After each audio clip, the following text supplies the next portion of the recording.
पति की मौत के बाद सुधा और उसकी बेटी प्रिया अपनी देवरानी और देवर के सहारे किसी तरह दिन काट रही थी। सुधा का देवर पीयूष तो फिर भी ठीक था, लेकिन उसकी देवरानी बहुत खराब थी। वो उसको फूटी आंख नहीं सुहाती थी।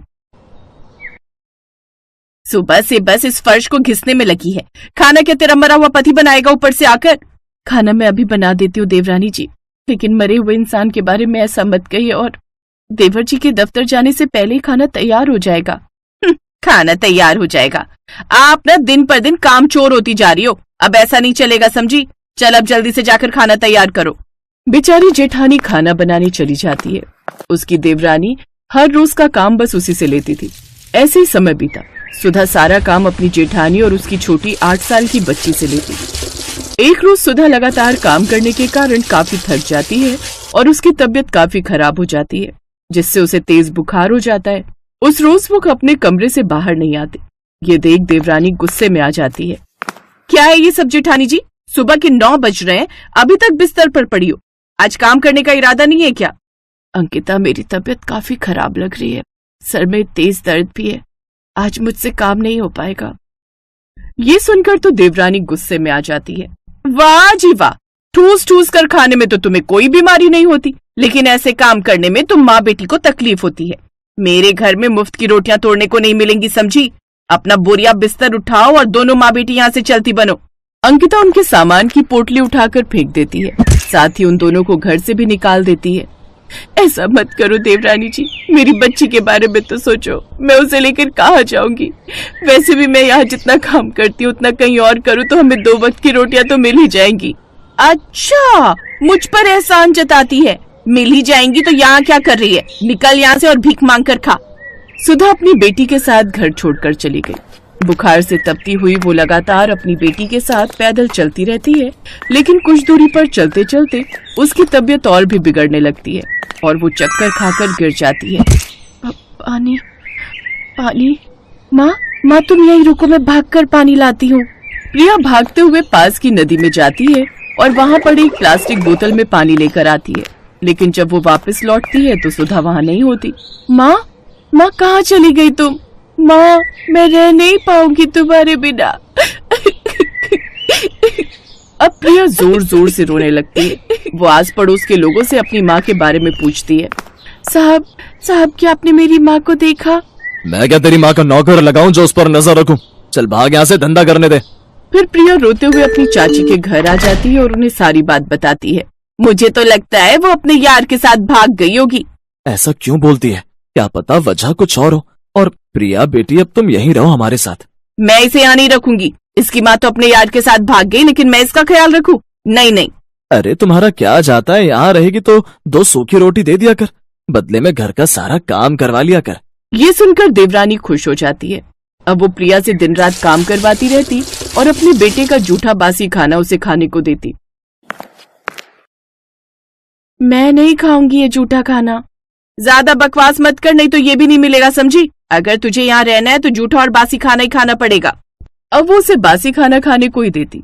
भूख से मजबूर उसे अब वो खाना ही खाना पड़ता है। एक रोज देवरानी का बेटा अंकुश अपनी माँ से जिद करता है। माँ, मुझे मैक्रोनी खानी है। मेरे स्कूल के थोड़ी दूर पर एक ठेला है, सुना है वहाँ की मैक्रोनी बहुत ही अच्छी होती है। पापा को बोलो हमें लेकर चले वहाँ। सुना है वहाँ बहुत लोगों की भीड़ आती है उसकी मैक्रोनी खाने। अच्छा, फिर तो मैं अभी तुम्हारे पापा को फोन करती हूँ कि वो शाम को जल्दी घर आ जाए और हमें वहाँ लेकर चले। अंकिता अपने पति को फोन कर देती है। मैक्रोनी खाने का तो मेरा भी बड़ा मन है। ठीक है, मैं शाम को जल्दी घर आऊंगा, तब चलेंगे उस ठेले पर। शाम को वो सभी उस ठेले पर जाने के लिए तैयार हो जाते हैं, लेकिन तभी प्रिया बोलती है। चाचा, मैं भी मैक्रोनी खाने जाऊंगी, मेरा भी बड़ा मन है। हाँ, जैसे तेरा बाप तो जायदाद छोड़कर गया है ना। क्यों गुस्सा करती हो अंकिता? चलने दो, इसे भी बच्ची है, इसका भी मन होगा। अब वो सभी उस ठेले पर मैक्रोनी खाने चले जाते हैं जहाँ काफी लंबी भीड़ लगी हुई थी।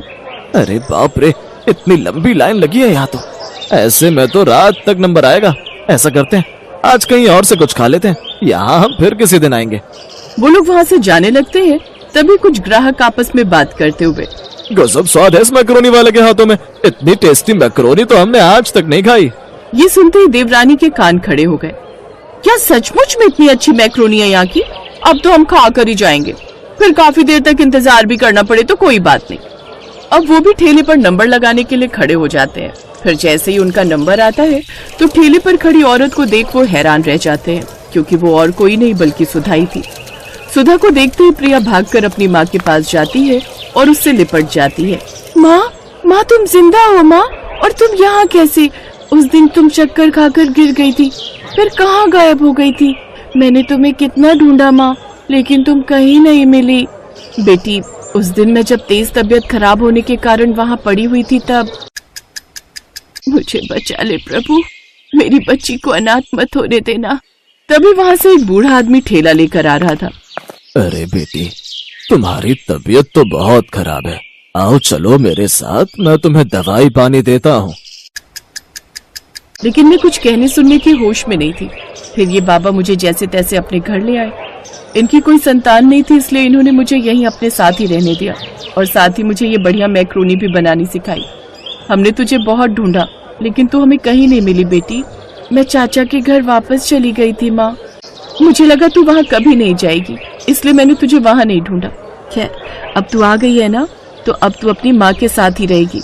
नहीं भाभी, आप दोनों हमारे साथ अपने घर वापस चलिए, इन बाबा को यहीं छोड़िए। अब हम खुद का रेस्टोरेंट खोलेंगे, आप उसी में मैक्रोनी बनाकर बेचना और हम खूब पैसे कमाएंगे। नहीं, मैं बाबा को धोखा नहीं दे सकती। जिस आदमी के कारण आज मैं इतने पैसे कमा रही हूँ, जिसने मुझे छत दी, आप चाहते हो मैं उसे ही धोखा दूं? कभी नहीं। अब मेरे ठेले पर आए हो तो मेरे हाथ की मैक्रोनी खाते जाओ, लेकिन हमारे वापस आने का ख्याल अब अपने दिमाग से निकाल दो। अंकिता देखती है कि कैसे उसकी अनपढ़ जेठानी इतनी टेस्टी मैक्रोनी बेचकर पैसे कमा रही है। अब उसे अपनी करनी पर पछतावा तो बहुत था, लेकिन वो कुछ कर नहीं सकती थी। और अब दोनों माँ बेटी उस बूढ़े बाबा के साथ खुशी खुशी रहती हैं।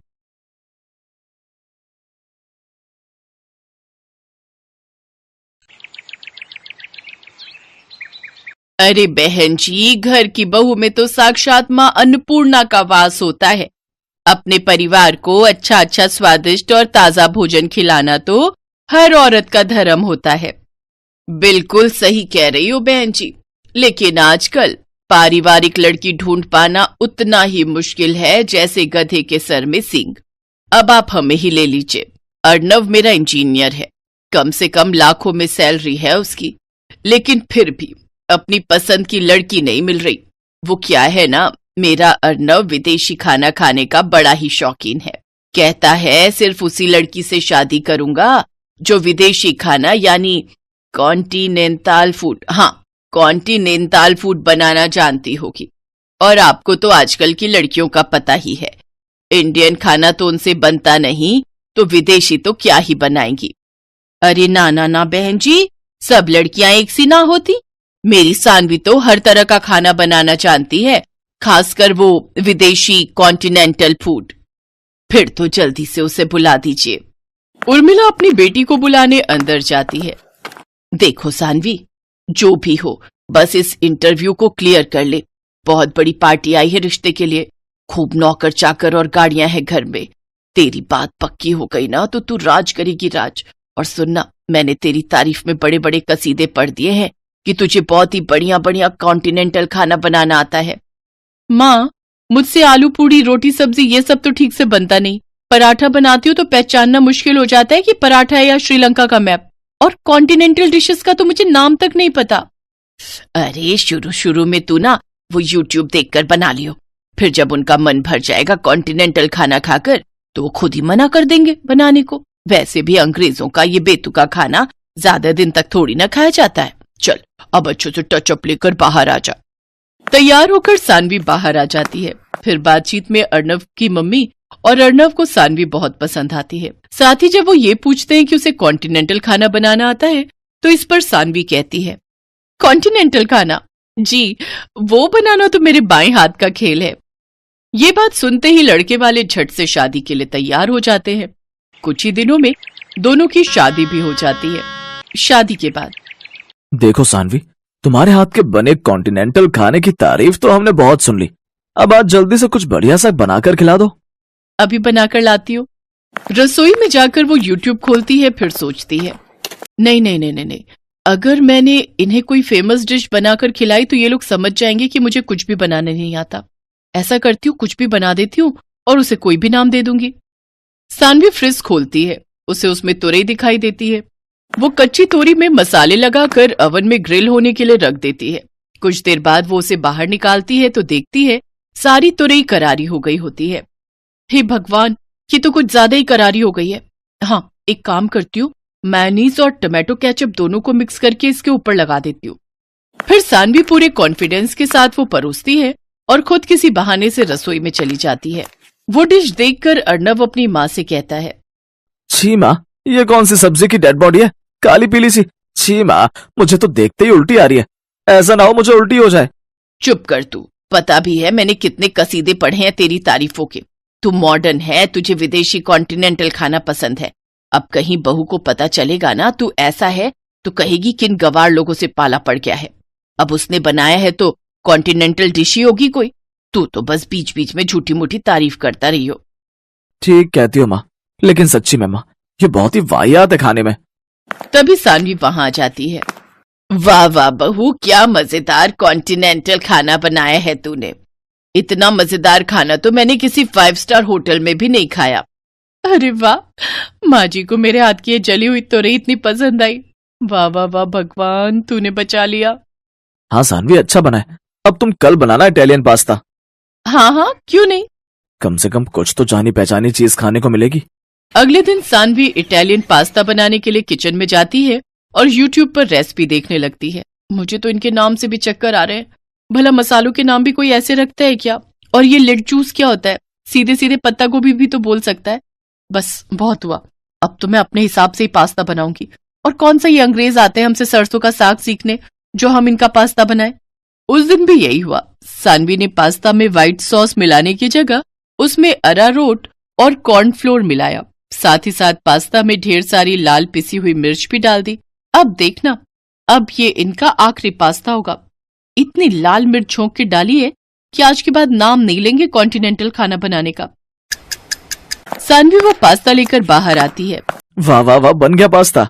हाँ हाँ हाँ, लेकिन आज इटालियन नहीं, मैंने आखिरी पास्ता बनाया है। लाला बहू, आखिरी हो या पहला, हमें तो खाने से मतलब है। तू ला झट से प्लेट में निकाल। अर्णब और उसकी माँ पहला चम्मच खाने के बाद ही 2 गिलास पानी पी जाते हैं। पास्ता थोड़ा तीखा लग रहा है ये कहकर वो पास्ता छोड़कर उठ जाते हैं। अब वो हर रोज इसी तरह अजीबोगरीब डिशेस बनाकर कभी वो पनीर स्वाहा बनाती तो कभी साग अनकारा। एक रोज सास अपनी बहू से, बहू तेरी ना दिल्ली वाली बुआ सास, उनका बेटा और बेटी भी आ रहे हैं। तू ना उनके लिए वो सब कॉन्टिनेंटल खाना बनाना जो तूने हमारे लिए बनाए हैं। वो बुआ ना बड़ा ही मजाक उड़ाती थी मेरा कि भाभी तेरी जिंदगी तो दाल चावल रोटी में ही कट जाएगी। हमारे घर तो हर देश का खाना बनता है। आज सबको दिखा दूंगी मेरी बहू कितनी गुनी है। हैं? अब पर माँ जी, मैं कह रही थी कुछ सिंपल ही बना लेते हैं। सबको ना ये मिर्च मसाले वाला खाना पसंद नहीं आता। नहीं, तुम वही सब बनाना, उन लोगों को भी पता चले कि हमारी बहू कितनी मॉडर्न है। और हाँ, वो पनीर सुहाहा और आखिरी पास्ता भी जरूर बनाना, बस मिर्च थोड़ी कम रखना। शाम को सब मेहमान आ जाते हैं। दिल्ली वाली बुआ, उनकी बेटी और कनाडा में 7 साल तक शेफ की नौकरी करने वाला उनका बेटा मयंक, वो सब सानवी के लिए गिफ्ट लेकर आते हैं। फिर रात को सब बैठकर साथ में डिनर कर रहे थे। मयंक बेटा, तू तो एक बढ़िया शेफ है, लेकिन मेरी बहू तो तुझसे भी बड़ी शेफ है। उसके हाथ का पनीर सुहाहा और आखिरी पास्ता तू खाएगा ना तो उसका स्वाद तो तू भूलेगा ही नहीं। फिर मयंक एक एक करके वो डिशेस चखने लगा तो उसका दिमाग घूमने लगा और वो गुस्से में कहता है, जी अब बस भी करो, कॉन्टिनेंटल के नाम पर ये क्या खिला रहे हो आप? जली हुई तोरई, राख हो चुके पनीर टिक्के और अरारोट में बना हुआ आखिरी पास्ता, ये भी कोई खाना है? अरे ये कॉन्टिनेंटल तो क्या कोई फूड ही नहीं है। भला कौन से ग्रह के लोग ऐसा बेस्वाद खाना खाते हैं? मैं एक शेफ हूँ और अच्छे से बता सकता हूँ इसमें क्या क्या डला है और ये कैसे बना है। सानवी बहू, ये जो कह रहा है वो सच है।